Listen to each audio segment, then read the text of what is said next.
Top animations present 10 Naruto characters who can one-shot Sukuna's domain expansion, ranked weakest to strongest. Naruto characters come in all shapes and sizes, so it makes that some of them are extremely powerful, especially considering that the final arcs of the original series had a notorious power creep. So it makes sense that some of them could potentially one-shot arguably the strongest character of Jujutsu Kaisen, Ryomen Sukuna, when considering the difference in power scales. Sukuna's domain expansion, for example, is called Malevolent Shrine and allows him to have a sure hit with his cleave and dismantle techniques, which is something that a lot of opponents wouldn't be able to deal with.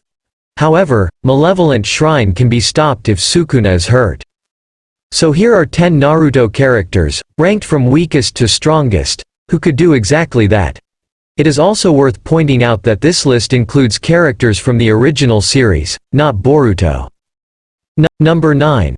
End of series Sasuke Uchiha.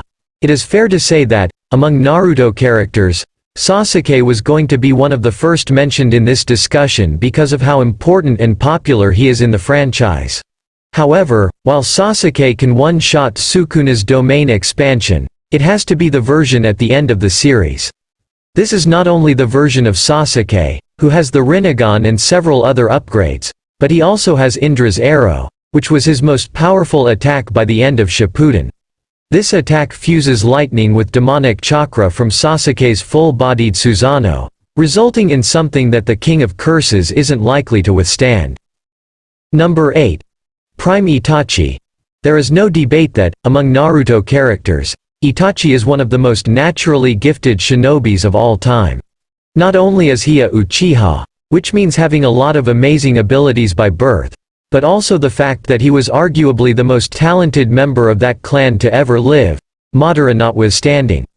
Itachi has access to 3 very powerful techniques: the Susanoo, Amaterasu, and Tsukuyomi, which means that he has a very decent amount of choices to hurt Sukuna. Furthermore, he could trap the King of Curses in a genjutsu while Sukuna's domain expansion is taking place. Number 7. Tobirama Senju. This might be a surprising choice, considering that Tobirama wouldn't be anyone's first choice to fight Sukuna's domain expansion among the wide cast of Naruto characters. However, when taking into account the abilities that the second Hokage has, it makes a lot of sense that he could stop the King of Curses. Tobirama created several iconic techniques in the series, including the spacetime ninjutsu, with the 4th Hokage, Manato Namazi, developing it further down the line. This allows the second Hokage to move extremely fast, allowing him to attack Sukuna, thus eliminating Malevolent Shrine from the equation. Number 6. Manato Namazi. There is a strong argument to be made that Manato is the most naturally strong among Naruto characters without having to rely on inherited clan abilities or tailed beasts. He was just a normal guy who happened to be extremely gifted at fighting, and that is how he accomplished so much throughout the series. When it comes to fighting Sukuna's domain expansion, Manato's reputation as the Yellow Lightning plays a huge role here. He was able to master and improve Tobirama's spacetime ninjutsu so he would be able to attack Sukuna in mere seconds, thus ending the Malevolent Shrine. Number 3. 10 Tails Madara Uchiha. A character so strong that Masashi Kishimoto had to rewrite most of the series' conclusion to kill him. When it comes to Naruto characters, Madara Uchiha, especially after absorbing the 10 Tails, is the epitome of strength and ninjutsu, making him a great choice to deal with Sukuna's domain expansion. Madara, in this form, would be able to withstand the hits of the Malevolent Shrine, as he was able to endure Might Guy's rampage when he unlocked all 8 gates and has enough abilities and raw strength to end Sukuna right there and then. Furthermore, he has a plethora of skills and abilities that could hurt the King of Curses. Number 2. Hagurama Outsuki.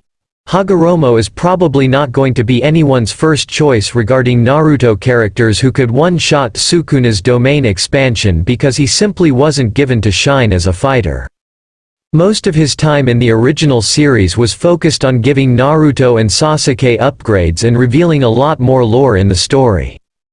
However, that doesn't stop him from being a powerhouse in his own right, as he was the first person to understand the nature of chakra in history and was the one, along with his brother Hamura, to defeat the Ten Tails, who was considered a borderline deity.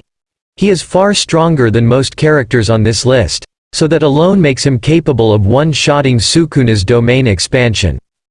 Number 1. Kagaya Otsutsuki. Very few Naruto characters are as controversial as Kagaya, and it makes sense considering that she was introduced at the very end of the story and was retconned into being the one responsible for everything that happened. However, when discussing power and abilities, she can make quick work of Sukuna's domain expansion. Kagaya has a wide variety of abilities, and many of them are held by some of the strongest Naruto characters, so that says a lot about how powerful she is. She has chakra absorption, the Byakugan, the infinite Tsukuyomi, and can even change the landscape in combat, with a lot of these abilities, especially combined, being able to put an end to Sukuna quite easily, including his malevolent shrine. Final thoughts: there are several Naruto characters who can destroy Sukuna's domain expansion, mainly due to the power scale factor.